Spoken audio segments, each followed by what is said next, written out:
Hello, welcome to our channel email life education hub.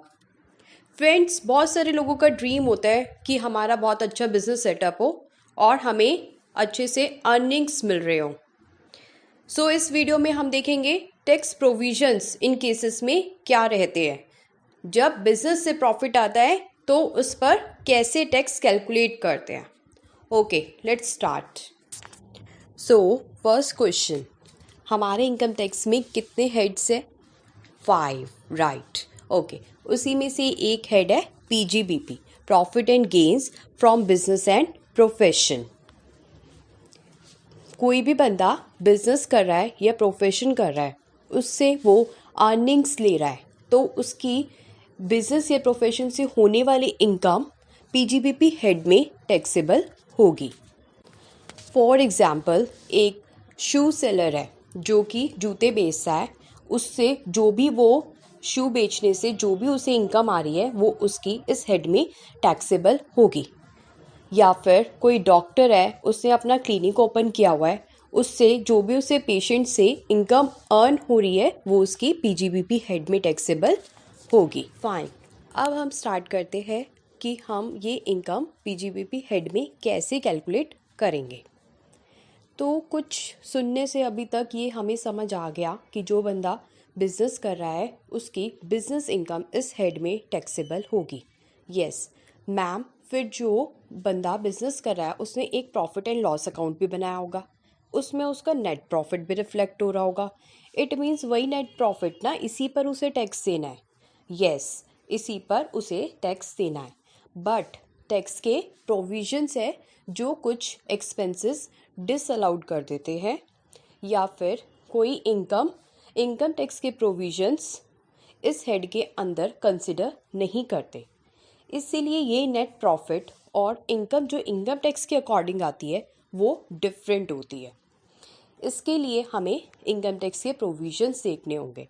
जब हमें इन provisions की knowledge होगी तो हम प्रॉफिट इनकम टैक्स एक्ट के अकॉर्डिंग कैलकुलेट कर सकेंगे, जिस पर हमें टैक्स पे करना होता है। तो आने वाली वीडियो में हम ये देखेंगे कि हम इस पर कैसे इनकम कैलकुलेट करेंगे according to provisions of income tax act.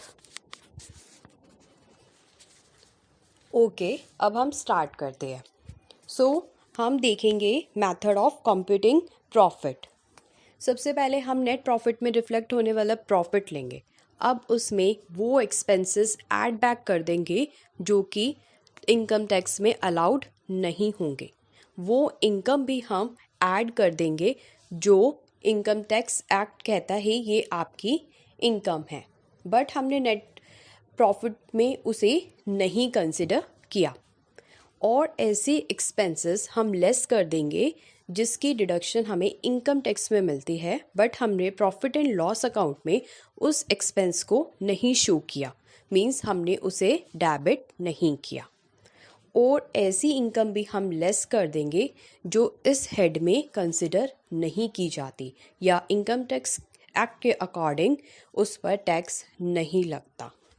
Okay, let's proceed. अब हम सेक्शन 28 देखते हैं। सेक्शन 28 में वो सारे इनकम्स शो की गई है जो पीजीबीपी हेड में टैक्सेबल होती है। ओके, प्रॉफिट जो भी बिजनेस एंड प्रोफेशन से आते हैं वो इस हेड में टैक्सेबल हो जाएंगे। अब एसएससी जो भी अकाउंटिंग मेथड यूज़ कर रहा है उसके अकॉर्डिंग वो इन प्रॉफिट्स को कंसिडर करेगा।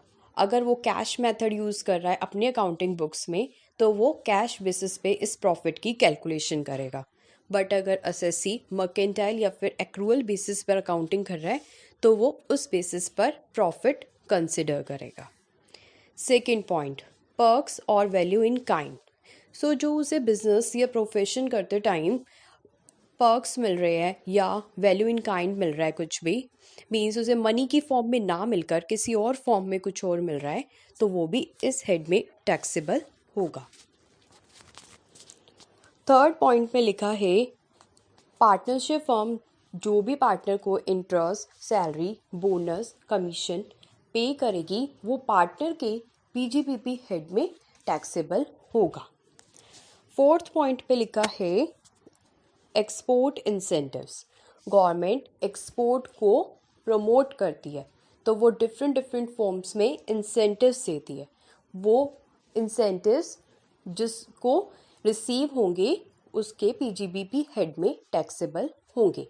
ये इंसेंटिव किसी भी फॉर्म में हो सकते हैं, लाइक कैश असिस्टेंस हो सकता है, गवर्नमेंट कैश पे कर दे और जिससे एसएससी को कुछ मदद मिले, या ड्यूटी ड्रॉबैक, जो भी एसएससी ने गुड्स मैन्युफैक्चर करते टाइम ड्यूटीज़ पे की है वो उसको एक्सपोर्ट करने पर वापस मिल जाएगी, ड्यूटी ड्रॉबैक।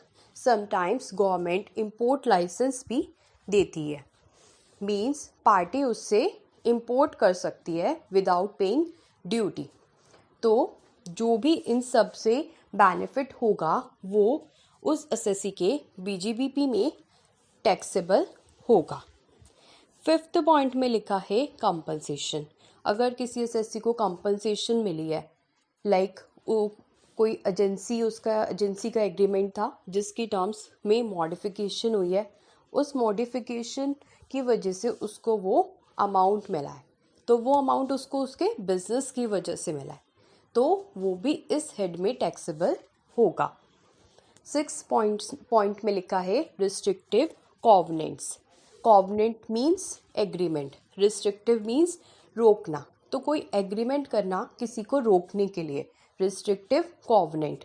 लाइक किसी को कह दिया कि आप इस एरिया में, पर्टिकुलर एरिया में कोई बिजनेस नहीं करोगे, या कह दिया आप इस पर्टिकुलर एरिया में पर्टिकुलर टाइम पीरियड के लिए कोई बिजनेस नहीं करोगे, इसके लिए हम आपको एक सम देते हैं, तो वो जो सम उसे रिसीव होगा एसएससी को, वो उसके पीजीबीपी हेड में टैक्सेबल होगा। 7 पॉइंट है की मैन इंश्योरेंस पॉलिसी। इसमें अगर किसी एम्प्लॉयर ने एम्प्लॉय की या किसी इम्पॉर्टेंट बंदे की इंश्योरेंस कराई हुई है, ये इंश्योरेंस इसलिए कराई जाएगी क्योंकि अगर उस बंदे का उस ऑर्गेनाइजेशन से लेफ्ट आउट हो गया, वो बंदा चला गया उस ऑर्गेनाइजेशन से, तो उस ऑर्गेनाइजेशन को लॉसेस हो सकते हैं, तो उस लॉसेस को टैकल करने के लिए इंश्योरेंस कराई जाती है। तो जब वो इंश्योरेंस का अमाउंट मिलेगा एम्प्लॉयर को या ऑर्गेनाइजेशन को, तो वो पीजीबीपी हेड में टैक्सेबल होगा। Okay, we see section 28 of income tax act. और सेक्शन सीखने के लिए आगे वाली वीडियोस देखें, इन वीडियोस के लिंक्स इसके डिस्क्रिप्शन बॉक्स में गिवन है। Thank you.